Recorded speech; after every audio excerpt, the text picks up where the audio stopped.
¿Cómo están? ¿Cómo les va? Buen día, buenas tardes, buenas noches. Hoy vamos a hablar del miedo. El miedo, una reacción tan común a todos, una reacción tan intrínseca al ser humano, una reacción natural per se. Pero en este caso vamos a hablar de sus modos y sus formas de operar cuando el miedo se transforma en un problema para nosotros. El miedo es una reacción emocional, por lo general intensa, ante la percepción de un riesgo. ¿Sí? La definición dice un riesgo real o un riesgo imaginario. Vamos a ver que es imperfecta esa definición, porque por lo general lo que percibimos suele ser real para nosotros, aunque no para el resto, digamos, ¿no? Pero me quiero basar principalmente en que es una percepción de riesgo, ¿sí? Esa es la clave del miedo. Es una reacción nuestra emocional ante una percepción de riesgo. Y la percepción de riesgo puede ser de diversas formas y por diversas circunstancias, ¿sí?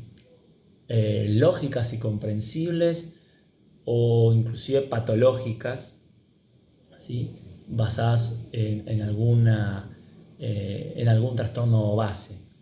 En general puede ser un miedo de formato inespecífico, donde dicen, bueno, le tengo miedo a todo.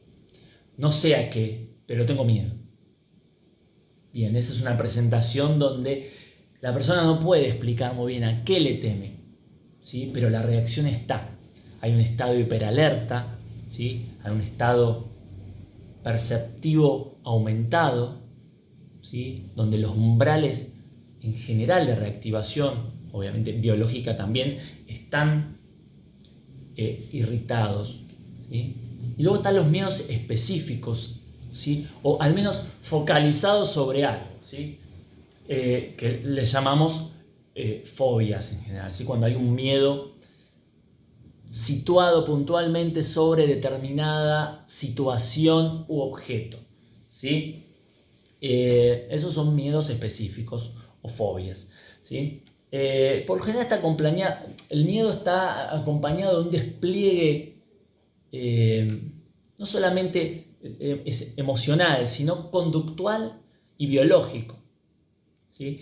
Hay una descarga adrenérgica y un aumento en los niveles de cortisol que ponen, ¿sí? A plenitud todas nuestras reacciones para la defensa o para el escape. Claramente esto lo hemos aprendido en el secundario. Esa descarga, voy a situarme en un síntoma, signo y síntoma. Síntoma es la percepción del signo, digamos, la interpretación y la percepción del signo, que es la taquicardia, ¿sí? Vivenciada como palpitaciones, porque es una característica muy común, que genera cierto estado de preocupación, que es una de las causas por las cuales se consulta infinidad de veces, donde las consultas pueden no llegar habitualmente al psiquiatra, pueden ir al cardiólogo, pueden ir al clínico, pueden ir al endocrinólogo. Es un parámetro biológico que tiene una íntima relación conductual con el miedo y a la vez genera un mal aprendizaje cognitivo basado en lecturas erróneas de nuestras reacciones, ¿sí? Porque lógicamente la taquicardia es necesaria ante determinadas circunstancias fisiológicas, como es, me estoy haciendo ejercicio, subí unas escaleras, ¿sí? Y la taquicardia es una reacción fisiológica normal. Entonces, ante esa duda, solemos pedir un electrocardiograma general. El paciente mismo te viene diciendo, ¿sabes que esto no me parece que sea cardíaco? Muchas veces. O muchas veces te dicen, no, tengo un miedo tremendo, de que esto sea cardíaco. Es preocupante de esto es el aprendizaje cognitivo que hay detrás de estas reacciones intensas de temor. ¿Sí? Es lo más difícil de solucionar ante el miedo. Por eso ahí es cuando el miedo además se transforma en un problema secundario. Por eso decimos, y lo han escuchado seguramente, el término de tener miedo al miedo. ¿Sí? Miedo al miedo. ¿Por qué? Es cuando alguien vivencia o experimenta esa sensación tan intensa, ¿sí?, de reactivación fisiológica y conductual, ¿sí?, que es asociada a la angustia, teme volver a tenerla, porque la experiencia es muy desagradable. De hecho, la sensación, muchas veces cuando el miedo es muy intenso, que nosotros le decimos pánico, ¿sí?, es la sensación de muerte inminente. Otro día vamos a ahondar en ese tema exclusivamente, que es el ataque de pánico, pero yo estoy hablando del miedo en general, ¿sí? Entonces, este miedo al miedo se transforma en lo que decimos es un miedo preventivo. Es un miedo preventivo, ¿no? El miedo nos previene de algo que nos puede suceder, que inclusive a veces sabemos conscientemente de que hemos descartado variables clínicas de preocupación. Entonces, ahí es cuando sucede que ante determinadas situaciones que generan temor y ante la mínima preocupación de que vaya a haber una reactivación intensa emocional, huimos. Huimos de esa situación para evitarla. Y ahí se transforma también en algo que intentamos que no suceda, los psiquiatras, que es el miedo evitativo, ¿sí? Hay determinadas fobias que mucha gente las suele tener y logra evitar. Pero claro, estamos hablando de que hay miedos que son inespecíficos, que son miedo a todo. Yo no sé a qué tengo miedo.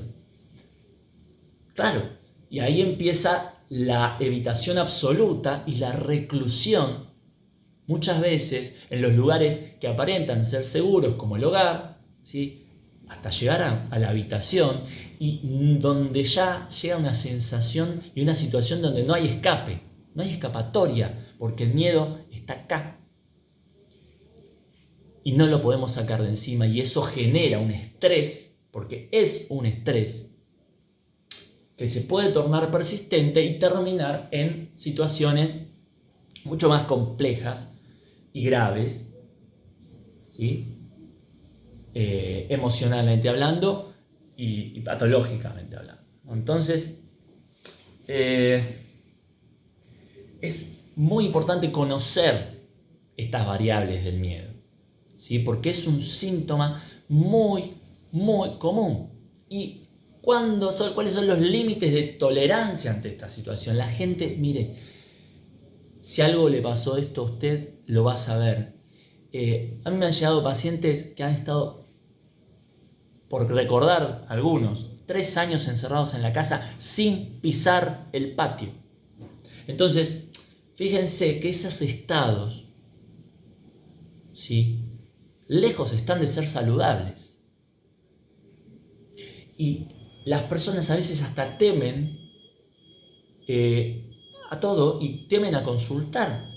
Y eso sí que es algo que intento que se pueda aprender, a que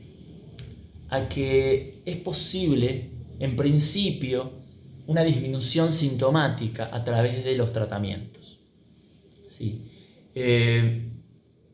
Es muy importante porque cuanto más rápido lo podamos atender, menos reafirmación, ¿sí?, positiva va a tener ese miedo.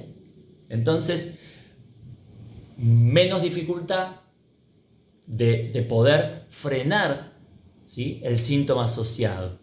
y como yo les digo, ese mal aprendizaje que cognitivamente queda atascado. Es una estrategia posible. La técnica cognitiva conductual está bastante más orientada a la sintomatología aguda, ¿sí? Al aprendizaje, justamente a trabajar sobre ese mal aprendizaje cognitivo, pero a veces no alcanza.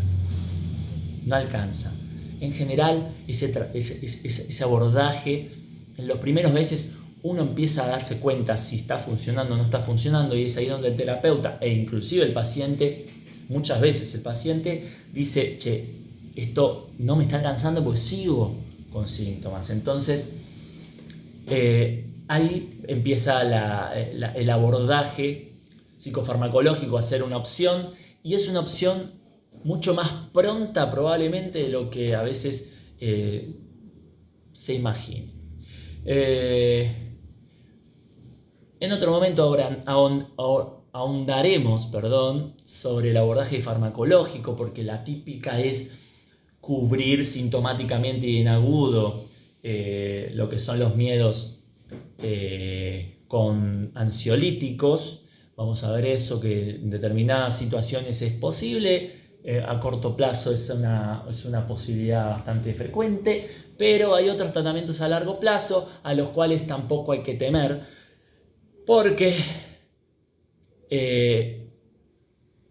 el riesgo muchas veces es menor del padecimiento y del sufrimiento que ocasionan estados muy intensos y disfuncionales que terminan muchas veces con una vida plena o alienando y alejando de la vida social y de su propia salud a la persona, ¿sí? Así que tengan en cuenta esto. Muchas veces los familiares no saben muy bien qué hacer también con esto. Sepan que hay determinados límites ante el miedo, ¿sí? Espero que esto les haya sido fructífero. Vamos a seguir ahondando si les interesa. Obviamente que el ataque de pánico es uno de los grandes temas. Esto que les hablé hoy es el comienzo de comprender el abordaje también de ese tipo de patologías. Cuéntenme si les gustó, cuéntenme qué les interesa. Hoy hablamos del miedo, mucho más común de lo que solemos creer. Saludos y gracias.